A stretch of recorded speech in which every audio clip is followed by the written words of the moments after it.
দেখি তো। এই দেখেন নিজের হাত নিজে কেটে নেয়, নিজের ফার্ম নিজে কেটে নেয়। কেন?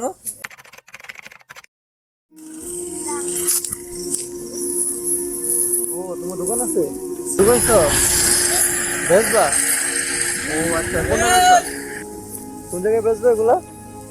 হ্যাঁ, এনে বেচবা? তুমি কয়দিনে জোগাইছো এগুলা? মানে 5 দিনে তুমি এগুলা জোগাইছো? তোমরা কয় ভাই? 4 ভাই। তুমি ছোট না বড়? সবার ছোট। বড় ভাইরা কি করে? কাজ করে। তো তুমি পড়াশোনা করো না? কে কে চলতে কষ্ট হয়? তুমি এত কষ্ট করো কি লিখে? তুমি পড়াশোনা করতে পারো না? পড়াশোনা করবা? করবা না? কি বলবা তুমি? নিজের হাত নিজে কেটে দেখি তো। এই দেখেন নিজের হাত নিজে কেটে নেয়, নিজের ফার্ম নিজে কেটে নেয়। কেন? এই বালা এই খারাপ। নিজের হাত নিজে কেন কাটতে লো?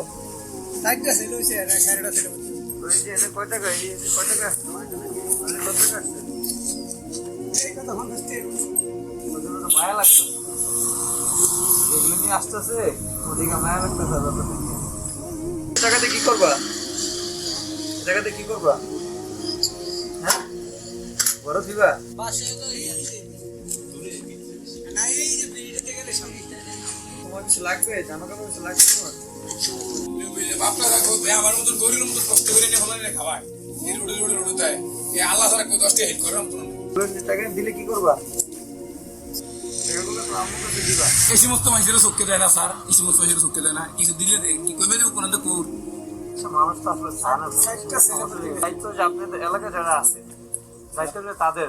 আচ্ছা কাকা, তো এই কারণে চাইতেছি যে আমার তো টাইম নেই, আমি এখনো ফ্যামিলির কাছে যাইতাম, তো টাইম নেই, ভাবছি যে ওর হাতে কিছু দেওয়া যায়, যেন বাবা নাকি অনেক কষ্ট করে খায়। যে আবার আসি তাহলে ইনশাল্লাহ আপনার সাথে দেখা হবে, ঠিক আছে? আমি একদিন সময় নিয়ে আসবো ফ্যামিলির কাছে।